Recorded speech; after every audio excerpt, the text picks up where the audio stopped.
Hello students, I am Kamal Dahaki. Welcome all. Today we are going to learn chapter 6 Substances in daily use म्हणजे पदार्थ आपल्या वापरातील.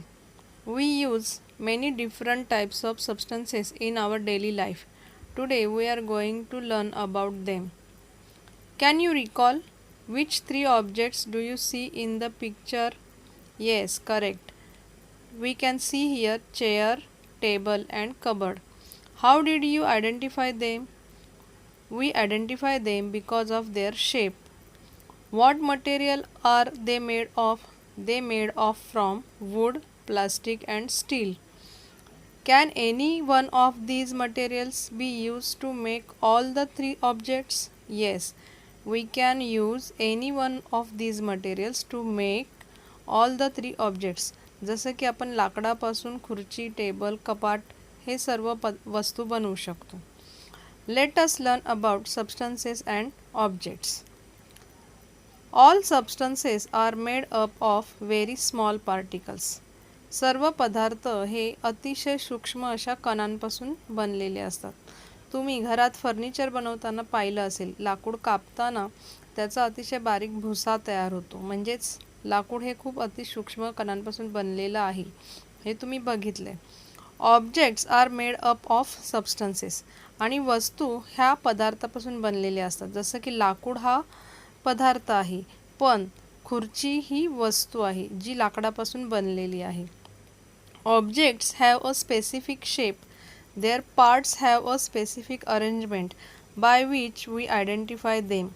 वस्तूंना एक विशिष्ट आकार असतो, ठराविक आकार असतो. त्यांचे अनेक भाग जोडून त्या विशिष्ट भागांची रचना करून ते तयार झालेले असतात आणि त्याच्यावरूनच आपण ती वस्तू ओळखतो.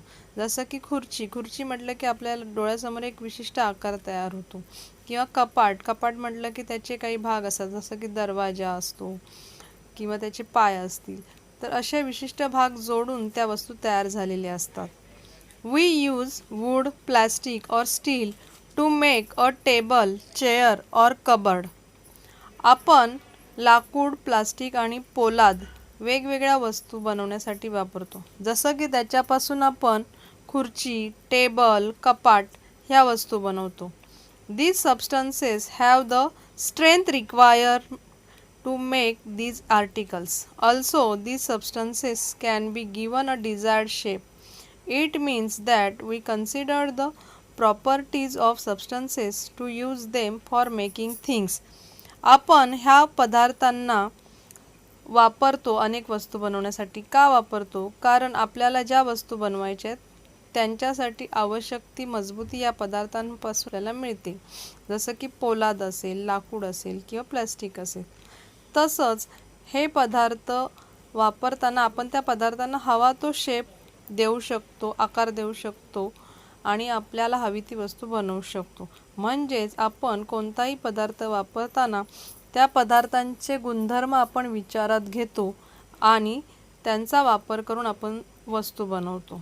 जसं की आपण मागच्या धड्यात शिकलेलो आहोत की कठीणपणा असेल, तन्यता असेल, वर्धनीयता असेल, हे पदार्थांचे गुणधर्म आपण लक्षात घेऊन वस्तू बनवण्यासाठी पदार्थांचा उपयोग करतो. The same substance or material can be used to make many objects. एकच पदार्थ वापरून आपण अनेक वस्तू बनवू शकतो. फॉर एक्झाम्पल वूड, जसं की लाकूड वापरून आपण खुर्ची, टेबल, कपाट, दरवाजा, खिडक्या, बेंचेस, फळा, डस्टर अशा अनेक वस्तू बनवू शकतो. Let us study some such examples. Cotton, cloth, fiber or thread, saris, handkerchief, quilts, mattresses, pillows, etc. उदाहरणार्थ कापसापासून आपण कापड, धागा, साड्या, रुमाल, गोधड्या, गाद्या, उशा अशा अनेक वस्तू आपण बनवू शकतो. आयर्न म्हणजे लोखंड, construction steel bars, griddles, tawa, parts of automobiles, electric poles, tables, cupboards etcetera. लोखंडापासून आपण बांधकामाच्या सळया, तवा किंवा वाहनांचे भाग, विजेचे खांब, टेबल, किंवा कपाट अशा अनेक वस्तू बनवू शकतो. Aluminium, kitchen utensils, electrical cables. ॲल्युमिनियमपासून आपण स्वयंपाकाची भांडी आणि विजेच्या तारा आपण बनवू शकतो. By studying the properties of substances, we can select substances suitable for our purposes. पदार्थांचे गुणधर्म लक्षात घेऊन त्यांचा अभ्यास करून आपल्याला ज्या वस्तू बनवायच्या आहेत, कोणत्या हेतूसाठी बनवायच्या आहेत, त्याला योग्य असा पदार्थ आपण निवडू शकतो. म्हणजे आपल्याला जर फर्निचर बनवायचं आहे तर ते मजबूत असायला हवं, मग आपण त्यासाठी लाकूड निवडतो किंवा पोलाद निवडतो.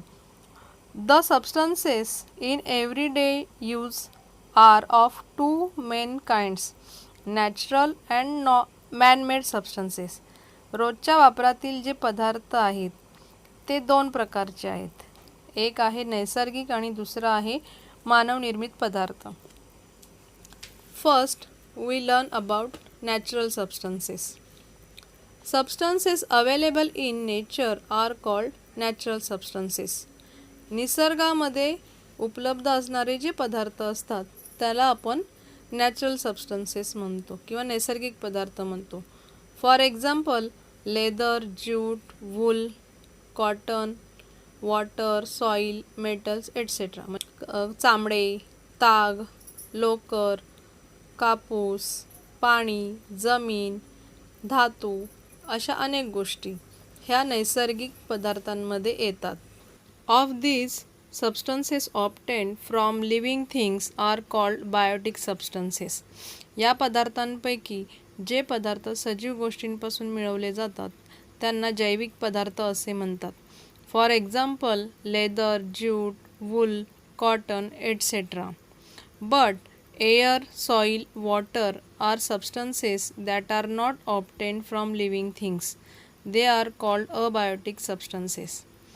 पण हवा, मृदा, पाणी हे पदार्थ सजीव पदार्थांपासून मिळवले जात नाहीत, म्हणून आपण त्यांना अजैविक पदार्थ असे म्हणतो. How are leather and wool different from jute and cotton. चामडं आणि लोकर हे ताग आणि कापूस यांच्यापासून कसे वेगळे आहेत. Leather and wool are obtained from animals. They are of animal origin. चामडं आणि लोकर हे पदार्थ प्राण्यांपासून मिळवले जातात, म्हणून त्यांना प्राणीजन्य पदार्थ म्हणतात. Whereas jute and cotton are substances of plant origin. तर ताग आणि कापूस हे पदार्थ वनस्पतींपासून मिळवले जातात, म्हणून त्यांना वनस्पतीजन्य पदार्थ म्हणतात. Do we find plastic, nylon, brass or cement in nature? आपल्याला प्लॅस्टिक, नायलॉन, पितळ किंवा सिमेंट निसर्गात आढळते का? No, because these substances are man-made. हे पदार्थ आपल्याला निसर्गात आढळत नाहीत कारण ते मानवनिर्मित पदार्थ आहेत. Let us learn about man-made substances. New substances produced by processing naturally available substances are called man-made substances. जे पदार्थ नैसर्गिक पदार्थांवर प्रक्रिया करून मिळवले जातात त्या पदार्थांना मानवनिर्मित पदार्थ असे म्हणतात. It is human nature to strive for newer things and to try to make life more comfortable. As a result of his efforts, man not only learn to use natural substances but also began to process them to make new substances. सतत नवीन वस्तूंचा शोध घेणे आणि आपलं जीवन अधिक आरामदायी बनवणे हा मानवाचा स्वभावच आहे. त्याचा परिणाम म्हणजेच मानव नैसर्गिक पदार्थांचा वापर करायला तर शिकलाच, पण त्या नैसर्गिक पदार्थांवर प्रक्रिया करून त्याने त्यापासून अनेक नवीन पदार्थ पण तयार केले. Several such substances are easier to use and can be made available in plenty at a low cost. Therefore these substances came to be used on a large scale. There are a great many such man-made substances in use today. अशा प्रकारचे पुष्कळ पदार्थ हे वापरायला अतिशय सोपे असतात आणि त्याचबरोबर ते कमी खर्चात मुबलक प्रमाणात उपलब्ध होतात. पदार्थांचा वापर खूप मोठ्या प्रमाणावर वाढलेला आहे. असे मानवनिर्मित पदार्थ सध्याच्या काळात खूप मोठ्या प्रमाणावरती वापरले जातात. Earlier Earlies or capes made of grass or sackcloth were used for protection from rain. Then cloth umbrellas came into use. पूर्वी पावसापासून संरक्षण करण्यासाठी गवत किंवा गोनपाटापासून बनवलेली इरली वापरली जायची, पण सध्या त्यांची जागा कापडी छत्र्यांनी घेतलेली आहे.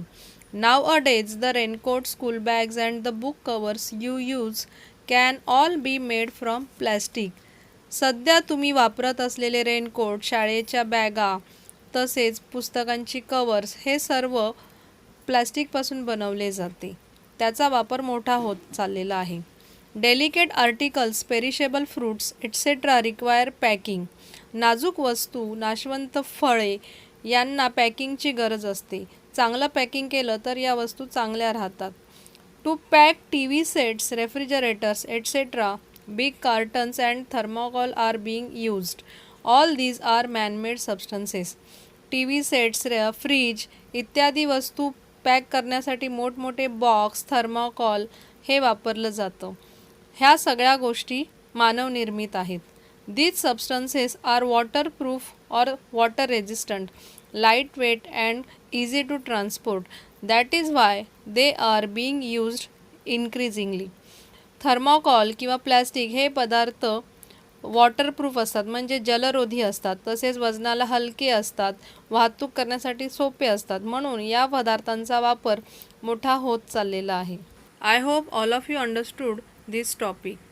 C you in next video. Thank you.